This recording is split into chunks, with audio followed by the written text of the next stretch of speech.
I'm actually from Dr. Gramolini's lab. That might be the other role. So hi everyone. Today I'm going to be talking about mitochondrial and specifically mitophagy defects in PLN-R14 delta cardiomyopathy. So phospholambin is a protein localized to the sarcoplasmic reticulum that plays a role in cardiomyocyte calcium dynamics. Various mutations in phospholambin have been associated with heart failure. The focus of my project is the R14 delta mutation, which has been linked to cardiomyopathy in both human patients and transgenic mice. One feature of R14 delta cardiomyopathy is that it has perinuclear aggregates forming in the ventricular tissues of both human patients and in our mouse models. So apologies in advance for this slide. My brain was being silly and I didn't think to put multiple. It also was animated at first, but whatever. So our lab first identified FKBP8. I'll direct you where I think we should be looking. Start at the top right in the red box. So our lab first identified FKBP8 as a likely PLN interacting partner that could contribute to R14 delta aggregates. FKBP8 is a mitochondrial ER protein involved in mitophagy and protein trafficking. Research suggested that reduction in FKBP8 protein level could produce perinuclear aggregates in cardiomyocytes. So after confirming that these two proteins do interact in the heart, I developed various truncates of FKBP8 to determine which region of FKBP8 is necessary for the PLN interaction. So the blot right below the red box on the left, that's our IP result, we see that the second column, which is the column corresponding to the LBD mutant or deletion of amino acids 1 to 88, abolishes PLN FKBP8 interaction. So those amino acids seem to be necessary for PLN interaction. Now going down to the immunofluorescence, we showed that in abolishing this interaction, we could induce perinuclear aggregates that stained phospholambin, FKBP8, and mitochondrial positive. So it seems that the mitochondria is within these aggregates that might be in R14 delta hearts. So obviously, the LBD mutant is not something that exists naturally. It's a tool we can use in the lab to help explore the relationship between these two proteins. So the next thing I wanted to do was see how R14 delta might alter FKBP8 interaction with PLN. So looking up at the top, I observed that R14 seems to form more stable pentamers and fewer monomers than wild-type phospholambin. Phospholambin exists in two forms. The pentamers are generally considered more inactive storage forms, whereas the monomers can bind SERCA and inhibit calcium uptake into the SR. Further, we observed that FKBP8 interacts with these PLN pentamers, not the monomers. So in the blot top, second from the left, the two lanes on the right, we can see that when I enriched phospholambin, either wild type in that left lane or a monomer-only mutant in the right lane, we see FKBP8 detected with wild type, but not the monomer-only mutant. So together, these results suggest that R14 enhances FKBP8 interaction. Now, within the FKBP8 protein, there is an evolutionarily conserved OPA1 and LC3 binding domain in the LBD region that is critical for PLN interaction. So I mutagenized each of these domains independently and then together to non-functional forms and wanted to see how that impacts FKBP8 protein levels.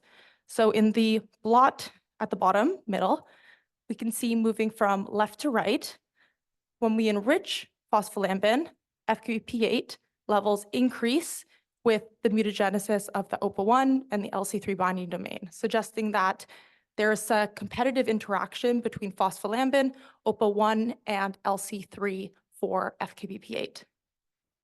So this brings us here of what I sort of think is going on.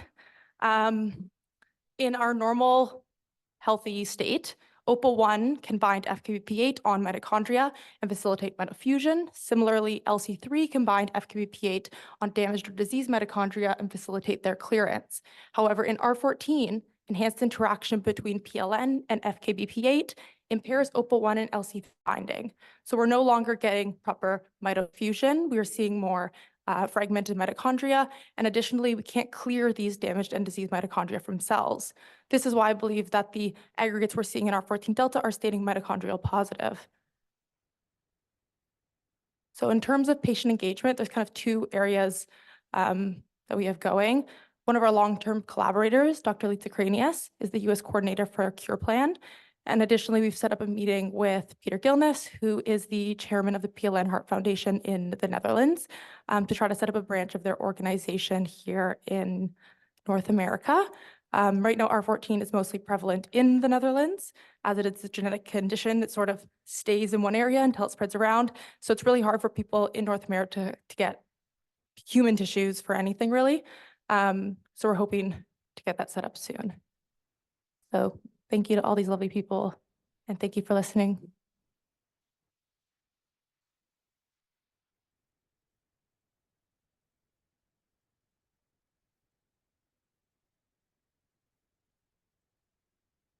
Okay, thank you, Ava. And now we have Fatemeh Mirshafiei Langari from, Dr. Jason Main and Paul Santerre's lab. Oh, there you go. Hi, everyone. Thank you for the opportunity to let me speak here. So I'm going to be sharing some of the research that we've been doing in the mains lab, which revolves around mitochondria metabolic therapies for heart disease based on the regenerative potential of the pediatric heart. As you know, the heart is a non-regenerative organ, meaning that if part of the myocardium is damaged, the cardiomyocytes in the region will die, and then that area will be replaced by myofibroblasts, which will then migrate to the area and start proliferating and forming the scar tissue. And this in time, what we'll be left with is a failing heart that cannot keep up with the body's energy demand. It doesn't beat properly to keep up with the body's energy demand.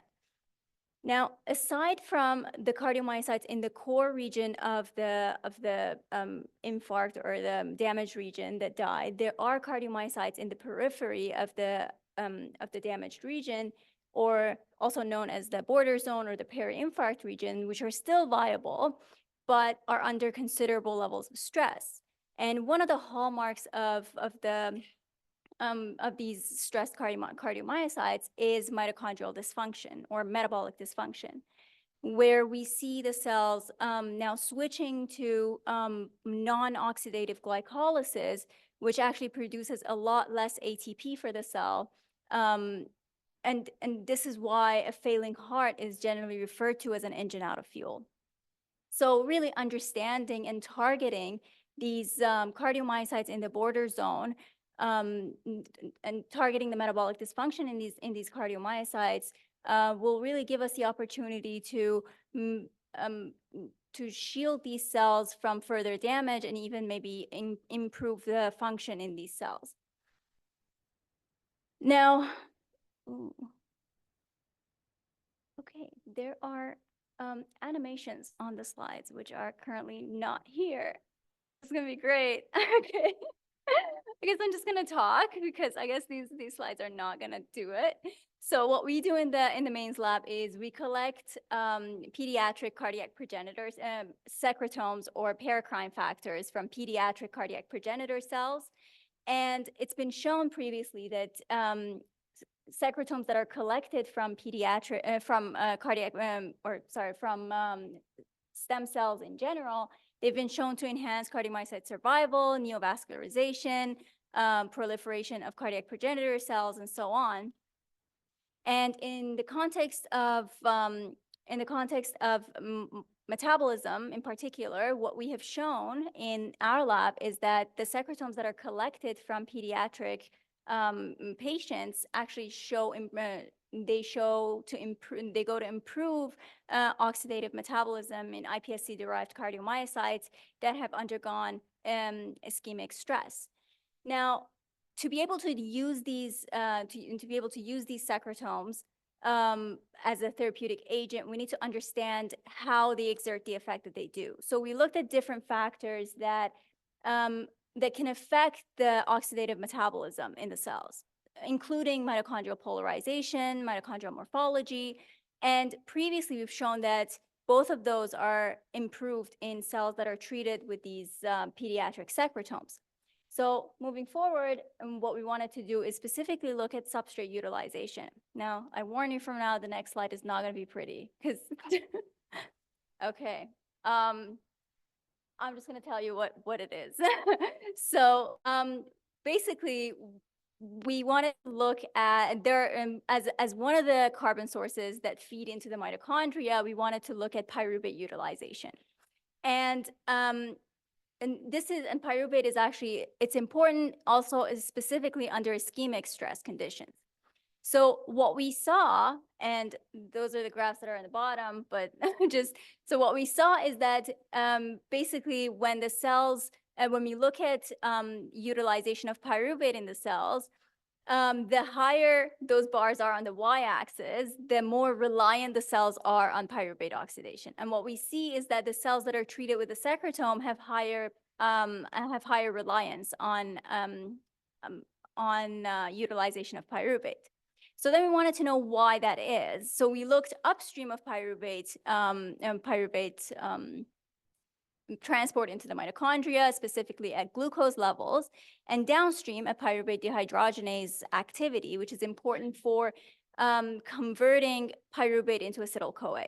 And for both of those, what we saw is that treatment with these patient secretomes enhances both increases glucose concentration in the cell, and also shows to enhance PDH activity. So, and this goes to show that cells that there's more than one mechanism in effect when it comes to the effect of these secretomes on pyruvate oxidation specifically. So overall, what the results is showing us is that the secretome treatment can promote oxidative metabolism and actually improve ATP production in the cell, partly through, as we've shown, through oxidation of pyruvate. Now, as I mentioned, pyruvate is one of the carbon sources that feeds into the electron transport chain. So what we want to do, what would be interesting to see, is what is the effect of these secretome treatments on other substrates in the cell as well. And also, we've identified the protein constituents of these pediatric secretomes, and we've shown that, and what we're really focusing down on a few proteins, few candidate proteins that we think might be responsible for this metabolic benefit that we see in the cells. And moving forward, what we want to do is to look to encapsulate these candidate proteins into lipid nanoparticles and deliver them to the cells and see if we can recapitulate that metabolic effect in the cells. And hopefully those results will bring us a step closer to developing new metabolic therapies for patients with heart disease. Thank you.